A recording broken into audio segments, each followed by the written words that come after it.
ಭಕ್ತ ಸನ್ಯಾಸಿಯು ತತ್ವಜ್ಞಾನಿಯು ಸಾಧು ಸುಂದರ್ ಸಿಂಗ್. ಅಧ್ಯಾಯ 2. ಅನೇಕ ವರ್ಷಗಳಿಗೂ ಹಿಂದೆ ಬಾಳಿದಂಥ ಒಬ್ಬ ಭಕ್ತನು ಪ್ರತಿನಿತ್ಯವೂ ತನ್ನ ದೈನಂದಿನ ಕರ್ತವ್ಯಗಳನ್ನೆಲ್ಲ ಮುಗಿಸಿದ ನಂತರ ಅಲ್ಲಿ ಸಮೀಪವಿರುವ ಒಂದು ಗುಹೆಗೆ ಹೋಗಿ ಅನೇಕ ಗಂಟೆಗಳ ಕಾಲ ಪ್ರಾರ್ಥನೆ ಮಾಡುವುದು, ಧ್ಯಾನ ಮಾಡುವುದು, ಬೇರೆಯವರಿಗಾಗಿ ಮೊರೆ ಇಡುವ ಪವಿತ್ರ ಸೇವೆಯನ್ನು ಮಾಡುತ್ತಾ ಬಂದರು. ಒಂದು ದಿನ ಆಕಸ್ಮಿಕವಾಗಿ ಅಲ್ಲಿ ಒಬ್ಬ ತತ್ವಜ್ಞಾನಿ ಬಂದನು.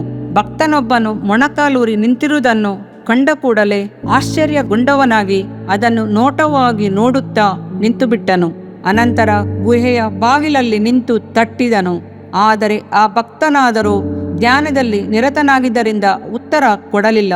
ತತ್ವಜ್ಞಾನಿ ಅರ್ಧ ಗಂಟೆ ಕಾದಿದ್ದು ಹಿಂದಿರುಗಿ ಹೋಗಲು ಯತ್ನಿಸಿದಾಗ ಭಕ್ತನು ತನ್ನ ಪ್ರಾರ್ಥನೆಯನ್ನು ಮುಗಿಸಿ ಎದ್ದನು.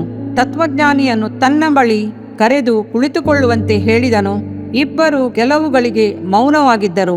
ಅನಂತರ ತತ್ವಜ್ಞಾನಿಯು ಭಕ್ತನನ್ನು ನೋಡಿ, ಈ ಗುಹೆಯು ಕಳ್ಳರ ಗುಹೆ ಎಂದು ಹೇಳುವುದು ನಿಮಗೆ ತಿಳಿಯದೋ ಎಂದು ಕೇಳಿದನು. ಭಕ್ತ ಸನ್ಯಾಸಿ, ಅಯ್ಯ, ಅದು ನನಗೆ ಗೊತ್ತು. ಇದು ಕಳ್ಳರು ಒಂದುಗೂಡುವ ಸ್ಥಳ. ಆದರೆ ನನಗೆ ಇದು ಬಹಳ ಉತ್ತಮವಾದ ಆಶ್ರಯ ಸ್ಥಳವಾಗಿದೆ. ಹೇಗೆಂದರೆ ನಾನು ನನ್ನ ನಿತ್ಯ ಅಭ್ಯಾಸದಂತೆ ಪಟ್ಟಣದಲ್ಲಿ ಆ ದಿನ ಮಾಡಬೇಕಾದ ಕೆಲಸವನ್ನೆಲ್ಲ ಮುಗಿಸಿದ ತರುವಾಯ ಪ್ರಾರ್ಥಿಸಲು ಧ್ಯಾನಿಸಲು ಬಯಸುವೆನು. ಆದರೆ ಪಟ್ಟಣದಲ್ಲಿ ಜನರ ಮಧ್ಯೆ ನನ್ನ ಧ್ಯಾನ ಆರಾಧನೆಗೆ ಅನೇಕ ತಡೆಗಳುಂಟಾಗಿ ನನ್ನ ಗಮನವನ್ನು ಸೆಳೆಯುತ್ತದೆ. ನನ್ನ ಪ್ರಾರ್ಥನೆಯಿಂದ ನನಗಾಗಲಿ ಇತರರಿಗಾಗಲಿ ಪೂರ್ಣವಾದ ಪ್ರಯೋಜನವಾಗುತ್ತಿಲ್ಲ. ಆದ್ದರಿಂದ ನಾನು ಪ್ರತಿನಿತ್ಯವೂ ನಗರದಲ್ಲಿ ಮುಗಿಸಬೇಕಾದ ಕಾರ್ಯಗಳನ್ನೆಲ್ಲ ಮುಗಿಸಿದ ನಂತರ ಈ ಶಾಂತವಾದ ಸ್ಥಳದಲ್ಲಿ ಬಂದು ನನ್ನ ಸ್ವಾಮಿಯ ಮಧುರ ಸನ್ನಿಧಾನದಲ್ಲಿ ಆತನ ಪವಿತ್ರತೆಯಲ್ಲಿ ಮುಳುಗಿ ಬೇರೆಯವರಿಗಾಗಿ ಮೊರೆ ಇಡುವುದರಲ್ಲಿ ತನ್ನ ಸಮಯವನ್ನು ಕಳೆಯುತ್ತೇನೆ. ಈ ಆಧ್ಯಾತ್ಮಿಕ ಸೇವೆಯಲ್ಲಿ ನಾನು ಮಾತ್ರವಲ್ಲ, ಇತರರು ಅನೇಕ ಒಳ್ಳೆಯ ಕಾರ್ಯಗಳನ್ನು ಅನುಭವಿಸುತ್ತಾರೆ. ಕಳ್ಳರು, ಕೊಳ್ಳೆಗಾರರು ಈ ಸ್ಥಳದಲ್ಲಿ ಬರುವುದುಂಟು. ಆದರೆ ಅವರು ಎಂದೂ ನನಗೆ ಉಪದ್ರವ ಕೊಟ್ಟಿದ್ದಿಲ್ಲ. ಅವರಲ್ಲಿ ಒಬ್ಬನು ಒಮ್ಮೆ ನನ್ನನ್ನು ಕುರಿತು, ನಮ್ಮ ಗೌರವಕ್ಕೆ ಪಾತ್ರರಾದ ಅಯ್ಯನವರೇ, ನಾವು ಕುರುಡರು ಮೂಢರು ಅಲ್ಲ. ಇತರರನ್ನು ವಂಚಿಸಿ ಅವರ ಸ್ವತ್ತನ್ನು ಅಪಹರಿಸುವವರನ್ನು ಮಾತ್ರವೇ ನಾವು ಕೊಳ್ಳೆ ಹೊಡೆಯುತ್ತೇವೆ. ಅವರು ಬಹಿರಂಗವಾಗಿ ಕಳ್ಳತನ ಮಾಡದಿದ್ದರೂ ಯಾವ ವಿಧದಲ್ಲೂ ಅವರು ನಮಗಿಂತ ಕಡಿಮೆಯಾದವರಲ್ಲ. ಅನೇಕ ವಿಧಗಳಲ್ಲಿ ನಮ್ಮಂತೆಯೇ ಅವರು ಸಹ ಇತರರ ವಸ್ತುಗಳನ್ನು ಅಪಹರಿಸುತ್ತಾರೆ ಎಂದನು. ಆ ಕೊಳ್ಳೆಗಾರರ ಕೂಟದ ಹೆಸರನ್ನಾಗಲಿ ಕಾರ್ಯಗಳನ್ನಾಗಲಿ ನಾನು ಸರ್ಕಾರಕ್ಕೆ ತಿಳಿಸುವುದಿಲ್ಲ. ಏಕೆಂದರೆ ಈ ಲೋಕದ ಸರ್ಕಾರವು ಜನರನ್ನು ಬಾಧಿಸುವಂಥ ಶಿಕ್ಷೆಗಳನ್ನು ಮಾತ್ರವೇ ಕೊಡುತ್ತದೆ ಹೊರತು ಅವರನ್ನು ಕ್ರಮಪಡಿಸಲು ಮುಂದೆ ಬರುವುದಿಲ್ಲ. ಸರ್ಕಾರವು ಕೊಡುವ ಶಿಕ್ಷೆಯಿಂದ ಜನರ ಮನಸ್ಸು ಇನ್ನೂ ಕಠಿಣವಾಗುತ್ತದೆ. ಆದರೆ ನಾನು ಈ ಜನರ ಮನಸ್ಸನ್ನು ಬದಲಾಯಿಸಿ ಅವರಿಗೆ ಹೊಸ ಬಾಳನ್ನು ಕೊಡಬಲ್ಲತನಾದ ಪ್ರಭುವಿನ ಸನ್ನಿಧಿಯಲ್ಲಿ ಅವರಿಗಾಗಿ ಮೊರೆ ಇಡುತ್ತೇನೆ. ಅದರ ಫಲವಾಗಿ ಅವರಲ್ಲಿ ಕೆಲವರು ಹೊಸ ಸೃಷ್ಟಿಗಳಾಗಿ ಒಳ್ಳೆಯ ಜನರಾಗಿ ಬದಲಾಗಿದ್ದಾರೆ. ಮಾತ್ರವಲ್ಲ, ಇತರರಿಗೂ ಆತ್ಮಿಕ ಒಳಿತುಗಳನ್ನು ಮಾಡುತ್ತಾರೆ. ಆದ್ದರಿಂದ ಅನೇಕ ಜನರಿರುವ ನಗರಗಳಲ್ಲಿ ನಾನು ಮಾಡಲಿರುವ ಉತ್ತಮ ಸೇವೆಗೆ ಸಮವಾಗಿ ಈ ಒಂಟಿಯ ಜೀವಿತದಲ್ಲೂ ಪ್ರಭುವಿನ ಕೃಪೆಯಿಂದ ನಾನು ಆತ್ಮಿಕವಾದ ಸೇವೆಯನ್ನು ಮಾಡಬಹುದಾಗಿದೆ. ನಾನು ಹೇಳಿದ್ದರ ಸಾರಾಂಶ ಏನೆಂದರೆ, ನಮ್ಮ ಪ್ರಭುವು ಶಾಂತಮೂರ್ತಿ.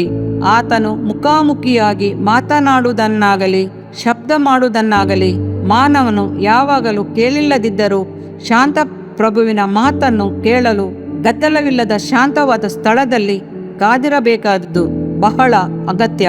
ಆಗ ಆತನು ತನ್ನ ಸ್ವರದಿಂದಲ್ಲ, ಮಾತುಗಳಿಂದಲ್ಲ, ಮಾನವನ ಅಂತರ್ಯದಲ್ಲಿ, ಅವನ ಆತ್ಮದಲ್ಲಿ, ಮೆಲುನುಡಿಯಲ್ಲಿ ಮಾತಾಡುವನು. ನಮ್ಮ ಅಂತರ್ಯವನ್ನು ಆತನ ಪ್ರಶ್ನೆಯಿಂದ ತುಂಬಿಸುವನು. ಅದಕ್ಕೆ ಚೈತನ್ಯವನ್ನು ತುಂಬಿ ಹೊಸದುಪಡಿಸಿ ನಿತ್ಯ ಕಾಲಕ್ಕೂ ಆನಂದವನ್ನು ಕೊಡುವನು. ಸ್ವಾಮಿಯು ಕೃತ್ಯ ಮಾಡುವುದು ಸಹ ಶಾಂತ ರೀತಿಯಾದದ್ದು.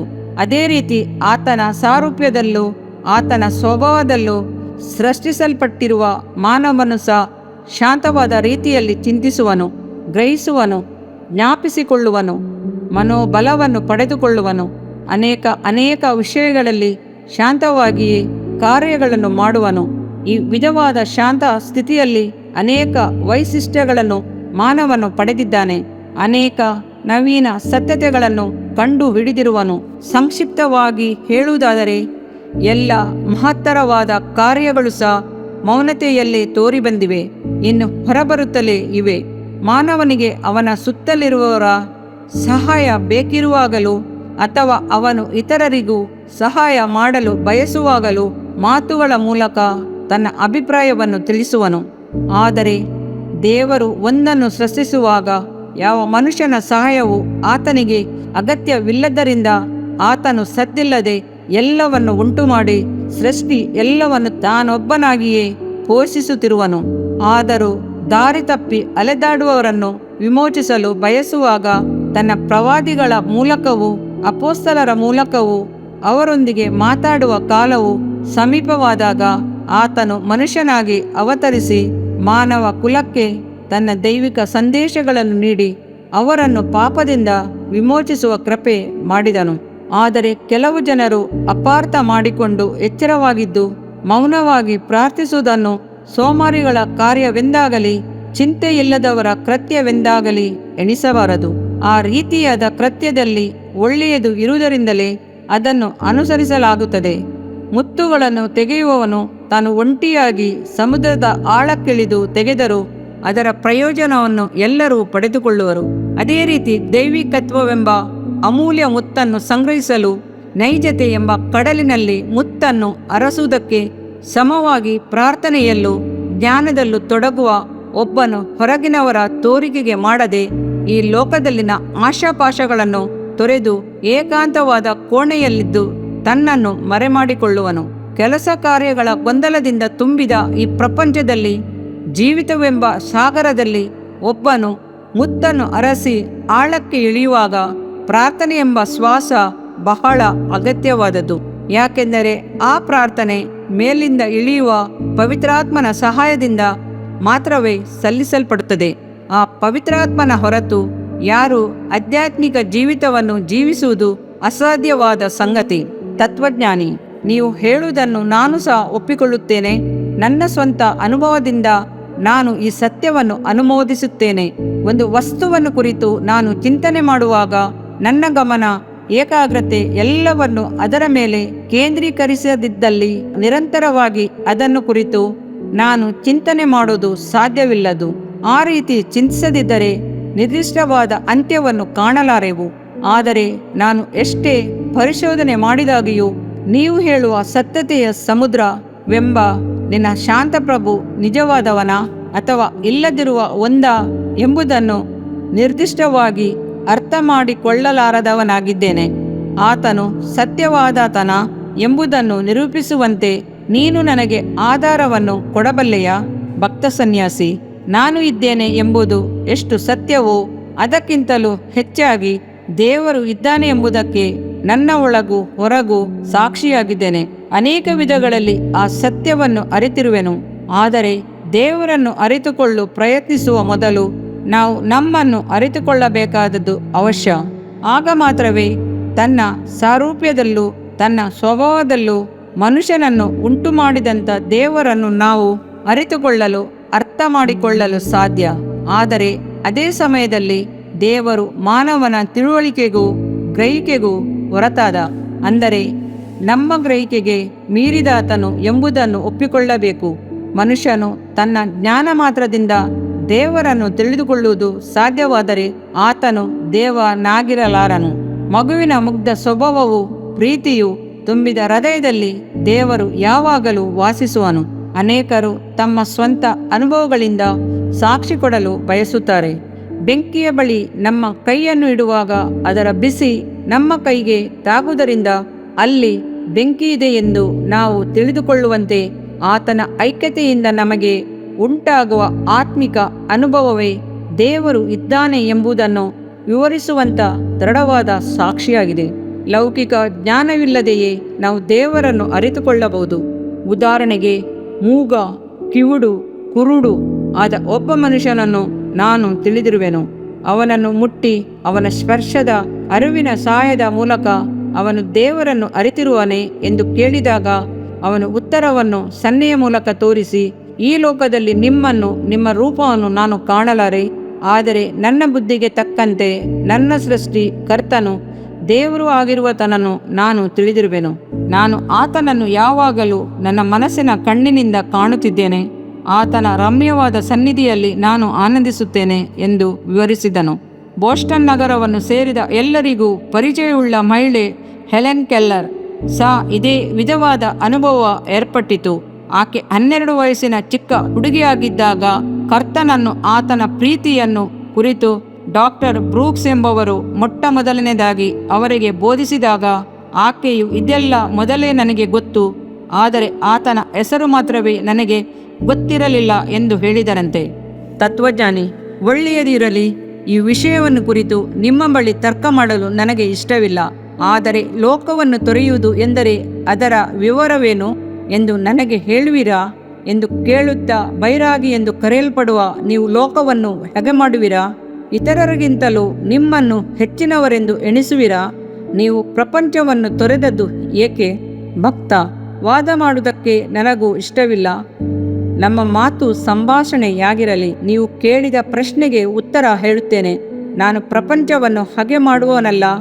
ಇತರರಿಗಿಂತ ನಾನು ಹೆಚ್ಚಿನವನೆಂದು ನಾನು ಅಂದುಕೊಳ್ಳುವುದು ಇಲ್ಲವೆಂಬುದನ್ನು ನಿಮಗೆ ನಿಶ್ಚಯವಾಗಿ ಹೇಳಿಕೊಳ್ಳುತ್ತೇನೆ. ಈ ರೀತಿ ನಾನು ನೆನೆಸಿಕೊಳ್ಳದಂತೆ ದೇವರು ನನ್ನನ್ನು ಕಾಯ್ದುಕೊಳ್ಳಲಿ.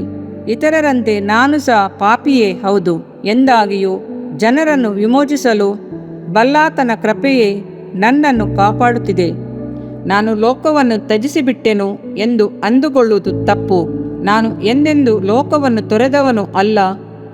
ಆ ವಿಧವಾಗಿ ತೊರೆಯಬೇಕೆಂಬ ಬಯಕೆಯು ನನ್ನಲ್ಲಿ ಇಲ್ಲ. ಇಹಲೋಕದಲ್ಲಿರುವ ಕೆಡುಕನ್ನು ಮಾತ್ರವೇ ತೊರೆದು ಪ್ರಪಂಚದ ವಿಷಯಕ್ಕೆ ಮಾತ್ರವೇ ಅನಾಸಕ್ತಿ ತೋರುತ್ತೇನೆ. ನನ್ನ ಆಧ್ಯಾತ್ಮಿಕ ಜೀವಿತಕ್ಕೆ ತಡೆಯಾಗಿಯೂ ಅಡ್ಡಿಯಾಗಿಯೂ ಇರುವಂಥದ್ದನ್ನು ತೊರೆಯಲು ಯತ್ನಿಸುತ್ತೇನೆ. ಅದರ ಹೊರತು ನಾವು ಈ ಲೋಕದಲ್ಲಿರುವವರಿಗೂ ಅದನ್ನು ತೊರೆಯುವುದು ಸಾಧ್ಯವಿಲ್ಲದು. ಹೇಗೆಂದರೆ, ನಾವು ಒಂದು ನಗರವನ್ನೋ ಒಂದು ವಾಸಸ್ಥಳವನ್ನೋ ಬಿಟ್ಟು ಕಾಡಿನಲ್ಲಿ ವಾಸಿಸಲು ಹೋದರೆ ಈ ಕಾಡು ಸಹ ಈ ಲೋಕವೆಂಬ ಗುಡಾರದ ಒಂದು ಭಾಗವೆಂಬುದನ್ನು ನಾವು ಮರೆಯಬಾರದು. ಇಹಲೋಕವೆಂಬ ಗುಡಾರದಲ್ಲಿ ನಾವು ಇರುವವರೆಗೂ ಅದನ್ನು ತೊರೆಯಬೇಕೆಂದು ಎಣಿಸುವುದು ಆಸ್ಪದವಾದ ಸಂಗತಿ. ಆದ್ದರಿಂದ ನಾವು ಲೋಕದ ಯಾವ ಕಡೆಗೆ ಹೋಗಿ ಜೀವಿಸಿದರೂ ಈ ಶರೀರವು ಯಾವಾಗಲೂ ಲೋಕದೊಳಗೆ ಹೊಂದಿಕೊಂಡೇ ಇರುತ್ತದೆ. ಒಬ್ಬ ಮನುಷ್ಯನಿಗೆ ಶರೀರ ಪ್ರಕಾರವಾದ ಮರಣ ಬರುವವರೆಗೂ ಅವನು ಇಹಲೋಕದೊಂದಿಗಿರುವ ಸಂಪರ್ಕವನ್ನು ತೊರೆಯುವುದು ಸಾಧ್ಯವಿಲ್ಲ. ದೇವರ ಯೋಜನೆಯ ಮೇರೆಗೆ ಇರುವುದಕ್ಕೂ ಕಾರ್ಯ ಮಾಡುವುದಕ್ಕೂ ಜೀವಿಸಿರಬೇಕೆಂಬುದಕ್ಕಾಗಿಯೇ ಆತನು ನಮ್ಮನ್ನು ಈ ಲೋಕದಲ್ಲಿಟ್ಟಿರುವಾಗ ಈ ಲೋಕದೊಂದಿಗೆ ನಾವು ಸಂಪರ್ಕ ಬಿಟ್ಟುಕೊಳ್ಳುವುದಿಲ್ಲವೆಂದು ನಾವು ನೆನೆಸುವುದನ್ನು ಸಹ ಆತನು ಬಯಸುವುದಿಲ್ಲ. ಆ ರೀತಿ ಆತನು ಬಯಸಿರುವುದಾದರೆ ನಮ್ಮನ್ನು ಈ ಲೋಕಕ್ಕೆ ಕಳಿಸುತ್ತಿರಲಿಲ್ಲ. ಆತನ ಚಿತ್ತವೇನೆಂದರೆ ನಾವು ಇಹಲೋಕದಲ್ಲಿರುವವರಿಗೂ ಒಳ್ಳೆಯ ಮಾರ್ಗದಲ್ಲಿ ನಡೆದು ಕೆಲವು ಕಾಲ ಈ ಲೋಕದಲ್ಲಿ ವಾಸಿಸುವಾಗ ಆತನ ಚಿತ್ತಕ್ಕೆ ತಕ್ಕ ರೀತಿಯಲ್ಲಿ ನಮ್ಮನ್ನು ಪರಮಲೋಕಕ್ಕೆ ಸಿದ್ಧಪಡಿಸಿಕೊಳ್ಳಬೇಕೆಂಬುದೇ ಆತನ ಮಹತ್ವಾಕಾಂಕ್ಷೆ. ತತ್ವಜ್ಞಾನಿ: ಸರಿ, ನೀವು ಹೇಳುವಂತೆ ಬೇರೆಯವರಿಗಿಂತಲೂ ನಿಮ್ಮನ್ನು ಉತ್ತಮರೆಂದು ನೀವು ಅಂದುಕೊಳ್ಳದೆ ಅದಕ್ಕೆ ವಿರುದ್ಧವಾಗಿ ಎಲ್ಲ ಪಾಪಿಗಳಂತೆ ನಾನು ಒಬ್ಬ ಪಾಪಿಯೆಂದು ಬಲಹೀನನಾದವನೆಂದು ಎಣಿಸಿಕೊಳ್ಳುವಿರಾದರೆ ನಿಮಗೂ ಉಳಿದ ಪ್ರಾಪಂಚಕರಿಗೂ ಯಾವ ವ್ಯತ್ಯಾಸವೂ ಇಲ್ಲವೆಂಬುದೇ ನನ್ನ ಅಭಿಪ್ರಾಯವಾಗಿದೆ. ಭಕ್ತ ಸನ್ಯಾಸಿ, ಹೆಸರು, ಕೀರ್ತಿ, ಗೌರವವುಳ್ಳ ಲೋಕ ವಿಖ್ಯಾತ ಮಹಾಮೇಧಾವಿ ಗ್ರೀಕ್ ತತ್ವಜ್ಞಾನಿಯಾದ ಸಾಕ್ರಟಿಸ್ ಎಂಬುವರು ತಾವು ಬಾಳಿದ ಕಾಲವೆಲ್ಲ ಒಂದೇ ಒಂದು ಪಾಠವನ್ನು ಕಲಿತು ತಿಳಿದವನೆಂದು, ಆ ಪಾಠವೆಂದರೆ ತಾನೊಬ್ಬ ಬುದ್ಧಿಹೀನನು, ಅಂದರೆ ಏನೂ ಇಲ್ಲ ಎಂದು ಹೇಳುತ್ತಿದ್ದದ್ದು ನಮಗೆ ತಿಳಿದಿರಬಹುದು. ಆಗ ಇತರರು ಅವರು ತತ್ವಜ್ಞಾನಿಯಾಗಿದ್ದಾಗಿಯೂ ಏನನ್ನು ಅರಿಯದವನು ಎನ್ನುವಾಗ ಈತನಿಗೂ ಬೇರೆಯವರಿಗೂ ಏನು ವ್ಯತ್ಯಾಸವಿದೆ ಎಂದೇ ಕೇಳುತ್ತಿದ್ದರು. ಅದಕ್ಕೆ ಸಾಕ್ರಟಿಸ್ ಉತ್ತರವಾಗಿ, ನನಗೂ ಇತರರಿಗೂ ಒಂದೇ ಒಂದು ವಿಧದಲ್ಲಿ ಮಾತ್ರ ವ್ಯತ್ಯಾಸ ಉಂಟು. ಅದು ಯಾವುದೆಂದರೆ, ನಾನು ಬುದ್ಧಿಹೀನನು ಎಂಬುದನ್ನು ನಾನು ಅರಿತಿದ್ದೇನೆ, ಆದರೆ ಇತರರು ತಾವು ಬುದ್ಧಿಹೀನರೆಂಬುದನ್ನು ಸಹ ತಿಳಿಯಲಾರದವರಾಗಿದ್ದರೆಂದು ಹೇಳಿದರು. ನನ್ನ ಅನುಭವವು ಸಾಕ್ರಟಿಸನ ಅನುಭವವು ಒಂದೇ ಆಗಿದೆ. ನಾನು ಬಲಹೀನನೆಂದು ಪಾಪಿ ಎಂದು ನನಗೆ ಗೊತ್ತಿದೆ. ಆದರೆ ಇತರರು ತಾವು ಪಾಪಿಗಳು ಎಂಬುದನ್ನು ಕೂಡ ತಿಳಿಯದವರಾಗಿ ತಮ್ಮ ಪಾಪಗಳಲ್ಲಿಯೇ ನಾಶವಾಗುತ್ತಾರೆ. ತತ್ವಜ್ಞಾನಿ. ಲೌಕಿಕರಾದವರನ್ನು ಪಾರಮಾರ್ಥಿಕರಾದವರನ್ನು ಕುರಿತ ಸಂಭಾಷಣೆಯನ್ನು ಇಲ್ಲಿಗೆ ನಿಲ್ಲಿಸಿಕೊಳ್ಳೋಣ. ನಾನು ನಿಮ್ಮ ಬಳಿ ಮತ್ತೊಂದು ಪ್ರಶ್ನೆಯನ್ನು ಕೇಳಲು ತವಕಗೊಂಡಿದ್ದೇನೆ. ನೀವು ಹೇಳುವಂಥ ಈ ಸಂತೋಷವನ್ನು, ಆತ್ಮಿಕ ಅನುಭವವನ್ನು ಕುರಿತು ಲೌಕಿಕವಾದ ಯಾವ ಭಾಷೆಯಲ್ಲೂ ವರ್ಣಿಸಲು ಅಸಾಧ್ಯವೆಂದರೆ ಮಾವನಿಗೂ ಮೃಗಗಳಿಗೂ ಇರುವ ವ್ಯತ್ಯಾಸವೇನು? ಒಂದು ಮೃಗವು ತನ್ನ ಗ್ರಹಿಕೆಯನ್ನು ಬಾಯಿಬಿಟ್ಟು ಹೇಳಲಾಗಲಿ ವರ್ಣಿಸಲಾಗಲಿ ಆಗುವುದಿಲ್ಲ ಎಂಬುದು ನಿಜವೇ? ಆದರೆ ಮಾನವನಾದರೋ ದೇವರ ಬಳಿಯಿಂದ ಮಾನವನಿಗೂ ಮೃಗಗಳಿಗೂ ಇರುವ ವ್ಯತ್ಯಾಸವೇನು? ಒಂದು ಮೃಗವು ತನ್ನ ಗ್ರಹಿಕೆಯನ್ನು ಬಾಯಿಬಿಟ್ಟು ಹೇಳಲಾಗಲಿ ವರ್ಣಿಸಲಾಗಲಿ ಆಗುವುದಿಲ್ಲ ಎಂಬುದು ನಿಜವೇ? ಆದರೆ ಮಾನವನಾದರೋ ದೇವರ ಬಳಿಯಿಂದ ಮಾತಾಡುವ ಅರ್ಹತೆಯನ್ನು ಹೊಂದಿದಾಗಿಯೂ ಮೃಗದಂತೆ ನಡೆದುಕೊಳ್ಳುವುದಾದರೆ ಮೃಗಕ್ಕೂ ಮಾನವನಿಗೂ ಯಾವ ವ್ಯತ್ಯಾಸವೂ ಇರುವಂತೆ ನನಗೆ ತೋರುವುದಿಲ್ಲ. ಆದ್ದರಿಂದ ನನ್ನ ಅಭಿಪ್ರಾಯದಂತೆ ಈ ಆತ್ಮಿಕ ಅನುಭವಗಳು ಎಂಬ ವಿಷಯಗಳೆಲ್ಲವೂ ಬರಿದಾದ ಮನೋಭಾವನೆಯಷ್ಟೇ. ಭಕ್ತ ಸನ್ಯಾಸಿ. ದಯಮಾಡಿ ಎಲ್ಲವನ್ನು ಗೊಂದಲ ಮಾಡಿಕೊಳ್ಳದಿರಿ. ಆತ್ಮಿಕ ಜೀವಿತದ ಅನುಭವಗಳೆಲ್ಲವೂ ನಿಜವಾದ ಅನುಭವಗಳು. ಭಕ್ತಿಯುಳ್ಳವರ ಜೀವಿತವು ಇದಕ್ಕೆ ಸಾಕ್ಷಿಯಾಗಿಲ್ಲವೇ? ಆತ್ಮಿಕವಾದವುಗಳನ್ನು ಆತ್ಮಿಕವಾದ ರೀತಿಯಲ್ಲಿಯೇ ತಿಳಿಯತಕ್ಕದ್ದು, ವರ್ಣಿಸಲ್ಪಡತಕ್ಕದ್ದು. 1 ಕೊರಿಂಥ 2:13-15. ಇನ್ನು ಮಾನವನಿಗೂ ಮೃಗಕ್ಕೂ ಇರುವ ವ್ಯತ್ಯಾಸವನ್ನು ಪರಿಶೀಲನೆ ಮಾಡುವುದಾದರೆ ಅದು ಅನೇಕ ವಿಧಗಳಲ್ಲಿ ಸ್ಪಷ್ಟವಾಗುತ್ತದೆ. ಆತ್ಮಿಕ ಭಾಷೆಯಲ್ಲಿ ಮಾತ್ರವೇ ವರ್ಣನೆ ಮಾಡತಕ್ಕ ಗಾಢವಾದ ಆತ್ಮಿಕ ವರ್ಣನೆಗಳನ್ನು, ಅನುಭವಗಳನ್ನು ಹೊರತು ಮಾನವನು ತನ್ನ ಹಾರತೆಗೆ ತಕ್ಕಂತೆ ತನ್ನ ಉಳಿದ ಗ್ರಹಿಕೆಗಳನ್ನೆಲ್ಲ ಮಾನವನ ಮಾತುಗಳಿಂದಲೂ ವರ್ಣಿಸಲು ಸಾಧ್ಯ. ಆದರೆ ಒಂದು ಮೃಗವು ತನ್ನ ನಾಲಿಗೆಯ ಮೂಲಕ ಆ ರೀತಿ ಮಾಡಲಾಗುವುದಿಲ್ಲ. ಅದಕ್ಕೆ ನಾಲಿಗೆ ಇದ್ದು ಅದು ಮೂಕವಾಗಿದೆ ಎಂಬುದನ್ನು ಚಿಂತನೆ ಮಾಡಿ ನೋಡಿರಿ. ಏಕೆಂದರೆ ಅದಕ್ಕೆ ಮಾತಾಡುವ ಅರ್ಹತೆ ಇಲ್ಲ. ಅದರೊಂದಿಗೆ ಅದು ಹೇಳಬಹುದಂಥದ್ದು ಯಾವುದೂ ಇಲ್ಲ. ಅದು ಮಾತ್ರವೇ ಅಲ್ಲ, ಮಾನವನಿಗೂ ಮೃಗಗಳಿಗೂ ಬೇರೊಂದು ವ್ಯತ್ಯಾಸವೂ ಇದೆ. ಮಾನವನಿಗೆ ಚಿಂತನೆ ಸಾಮರ್ಥ್ಯ ಉಂಟು, ಆದರೆ ಮೃಗಗಳಿಗೆ ಪ್ರಕೃತಿಯ ಗ್ರಹಿಕೆ ಮಾತ್ರವೇ ಉಂಟು. ಉದಾಹರಣೆಗೆ, ತೂಗಾಡುವ ಗೂಡು ಕಟ್ಟುವ ಗೀಜಗದ ಹಕ್ಕಿಯು 100 ವರ್ಷಗಳಿಂದಲೂ ಯಾವ ರೀತಿ ಗೂಡು ಕಟ್ಟಿತೋ ಅದೇ ರೀತಿಯಲ್ಲಿ ಇಂದು ಇರುವ ಗೀಜಗದ ಹಕ್ಕಿ ಸಹ ತನ್ನ ಗೂಡನ್ನು ಕಟ್ಟುತ್ತಿದೆ. ಅದು ತನ್ನ ಗೂಡನ್ನು ನಿರ್ಮಿಸುವ ರೀತಿಯಲ್ಲಾಗಲಿ ಹೊಂದಿಸುವ ರೀತಿಯಲ್ಲಾಗಲಿ ಯಾವುದೇ ವಿಧವಾದ ತಿದ್ದುಪಾಟುಗಳಾಗಲಿ ಮುಂದುವರಿಕೆಯಾಗಲಿ ಕಂಡುಬಂದಿಲ್ಲ.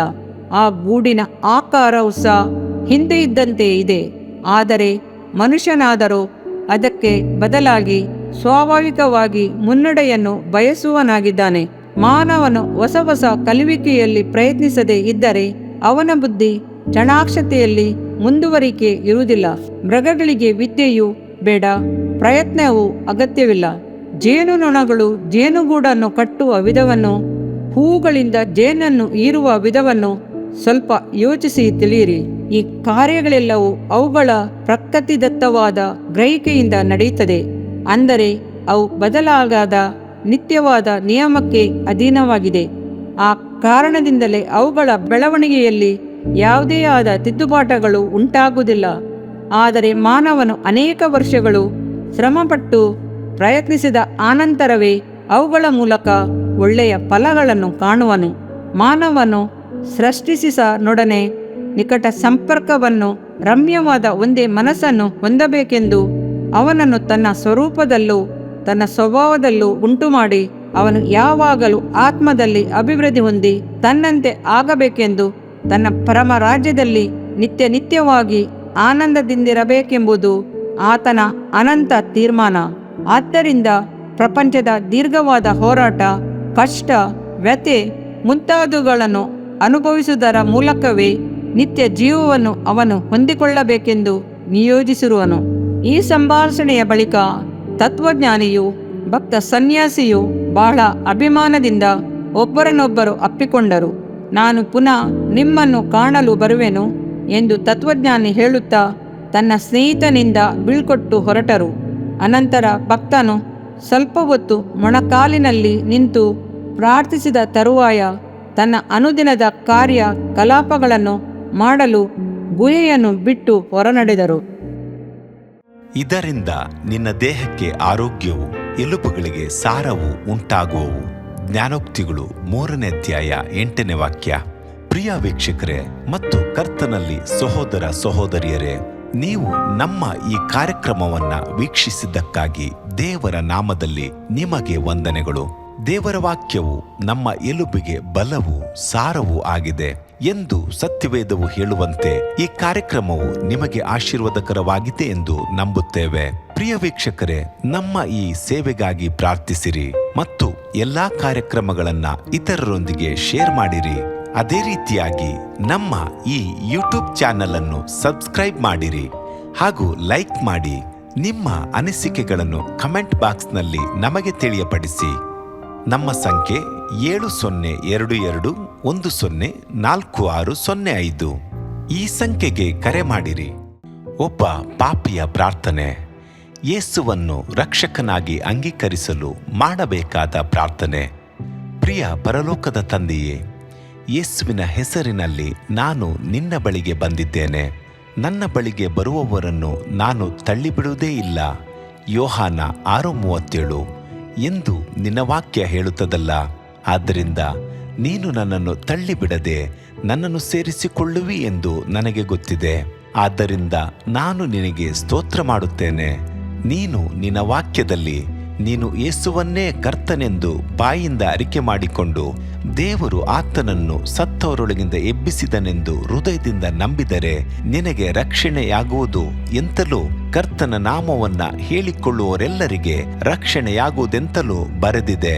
ರೋಮ 10:9-13ನೇ ವಾಕ್ಯ. ಯೇಸು ಕ್ರಿಸ್ತನು ದೇವಕುಮಾರನೆಂದು ನನ್ನ ಹೃದಯದಲ್ಲಿ ನಂಬುತ್ತೇನೆ. ನನ್ನನ್ನು ನೀತಿವಂತನನ್ನಾಗಿ ಮಾಡುವುದಕ್ಕಾಗಿ ಆತನು ಸತ್ತವರೊಳಗಿಂದ ಎಬ್ಬಿಸಲ್ಪಟ್ಟನು ಎಂದು ನಂಬುತ್ತೇನೆ. ನಾನು ಆತನ ನಾಮವನ್ನ ಹೇಳಿಕೊಳ್ಳುತ್ತೇನೆ. ಯೇಸುವೇ, ನೀನೇ ಕರ್ತನು. ತಂದೆಯೇ, ನೀನು ನನ್ನನ್ನು ರಕ್ಷಿಸಿದಿ ಎಂದು ನಾನು ನಂಬುತ್ತೇನೆ. ನಿನ್ನ ವಾಕ್ಯವು ಹೇಳುತ್ತದೆ, ಮನುಷ್ಯನು ಹೃದಯದಿಂದ ನಂಬುವುದರ ಮೂಲಕ ನೀತಿಯು ದೊರಕುತ್ತದೆ, ಬಾಯಿಂದ ಅರಿಕೆ ಮಾಡುವುದರ ಮೂಲಕ ರಕ್ಷಣೆಯಾಗುತ್ತದೆ.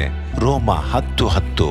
ನಾನೀಗ ನನ್ನ ಹೃದಯದಲ್ಲಿ ನಂಬುತ್ತೇನೆ ಹಾಗೂ ಯೇಸುವೇ ನನ್ನ ಕರ್ತನೆಂದು ಅರಿಕೆ ಮಾಡುತ್ತೇನೆ. ಆದುದರಿಂದ ನಾನೀಗ ರಕ್ಷಣೆ ಹೊಂದಿದ್ದೇನೆ. ಅಪ್ಪಾ ತಂದೆಯೇ, ನಿನಗೆ ಸ್ತೋತ್ರ. ಲೂಕನು ಬರೆದ ಸುವಾರ್ತೆ 11ನೇ ಅಧ್ಯಾಯದಲ್ಲಿ ಬರೆದಿರುವಂತೆ, ನಿಮ್ಮಲ್ಲಿ ತಂದೆಯಾದವನು ಮೀನನ್ನು ಕೇಳುವ ಮಗನಿಗೆ ಮೀನು ಕೊಡದೆ ಹಾವನ್ನು ಕೊಡುವನೆ? ಅಥವಾ ತತ್ತಿಯನ್ನು ಕೇಳಿದರೆ ಚೇಳನ್ನು ಕೊಡುವನೆ? ಹಾಗಾದರೆ ಕೆಟ್ಟವರಾದ ನೀವು ನಿಮ್ಮ ಮಕ್ಕಳಿಗೆ ಒಳ್ಳೆ ಪದಾರ್ಥಗಳನ್ನ ಕೊಡಬಲ್ಲವರಾದರೆ ಪರಲೋಕದಲ್ಲಿರುವ ನಿಮ್ಮ ತಂದೆಯು ತನ್ನನ್ನು ಬೇಡಿಕೊಳ್ಳುವವರಿಗೆ ಎಷ್ಟೋ ಹೆಚ್ಚಾಗಿ ಪವಿತ್ರಾತ್ಮ ವರವನ್ನ ಕೊಡುವವನಲ್ಲವೇ ಅಂದನು. ತಂದೆಯೇ, ನೀನು ಕೇಳಿಕೊಳ್ಳುವವರಿಗೆ ಪವಿತ್ರಾತ್ಮನ ವರವನ್ನು ಹೇರಳವಾಗಿ ಕೊಡುವಾತನಾಗಿದ್ದಿ. ಆದ್ದರಿಂದ ನನ್ನ ಮೇಲೆಯೂ ನಿನ್ನ ಆತ್ಮನನ್ನು ಸುರಿಸಬೇಕಾಗಿ ಬೇಡಿಕೊಳ್ಳುತ್ತೇನೆ. ಕೀರ್ತನೆ 81:10 ಬರೆದಿದೆ, ಅಗಲವಾಗಿ ಬಾಯಿದೆರೆಯಿರಿ, ಅದನ್ನು ತುಂಬಿಸುವೆನು. ಕರ್ತನೇ, ನನ್ನನ್ನು ಪವಿತ್ರಾತ್ಮನಿಂದ ತುಂಬಿದಂತ ನೀನು ನನ್ನನ್ನು ಅನ್ಯ ಭಾಷೆಯ ವರದಿಂದಲೂ ತುಂಬುವವನಾಗಿದ್ದಿ ಎಂದು ನಂಬುತ್ತೇನೆ. ಅದರಂತೆ ನಾನು ನನ್ನ ಬಾಯಿಯನ್ನು ತೆರೆದು ನಿನ್ನ ಸ್ತೋತ್ರ ಮಾಡುವಾಗ ಅನ್ಯ ಭಾಷೆಯ ಅಭಿಷೇಕದಿಂದ ನನ್ನನ್ನು ತುಂಬುವವನಾಗಿದ್ದಿ ಎಂದು ನಂಬುತ್ತೇನೆ. ಈಗ ನೀವು ನಿಮ್ಮ ಬಾಯಿಯನ್ನು ತೆರೆದು ಮಾತನಾಡುವಾಗ ಪವಿತ್ರಾತ್ಮನು ನಿಮ್ಮ ಬಾಯಿಯನ್ನು ತನ್ನ ಭಾಷೆಯಿಂದ ತುಂಬುವವನಾಗಿದ್ದಾನೆ. ಇದು ದೇವರ ಭಾಷೆಯಾಗಿದೆ. ಈ ಅಭಿಷೇಕವನ್ನ ಹೊಂದಿಕೊಳ್ಳಲು ನೀವು ನಿಮ್ಮ ಸ್ವರವನ್ನ ಉಪಯೋಗಿಸಬೇಕು. ಅದರಿಂದ ನೀವು ನಿಮ್ಮ ಬಾಯನ್ನು ತೆರೆದು ದೇವರಿಗೆ ಸ್ತೋತ್ರ ಮಾಡುವಾಗ ದೇವರು ನಿಮ್ಮನ್ನು ಅನ್ಯ ಭಾಷೆಯ ವರದಿಂದ ತುಂಬುವವನಾಗಿದ್ದಾನೆ. ಪ್ರಿಯರೇ, ಈಗ ನೀವು ಪವಿತ್ರಾತ್ಮನಿಂದ ತುಂಬಲ್ಪಟ್ಟ ಆತನ ಪ್ರಿಯ ಮಕ್ಕಳಾಗಿದ್ದೀರಿ. ದೇವರ ನಾಮಕ್ಕೆ ಸ್ತೋತ್ರವಾಗಲಿ.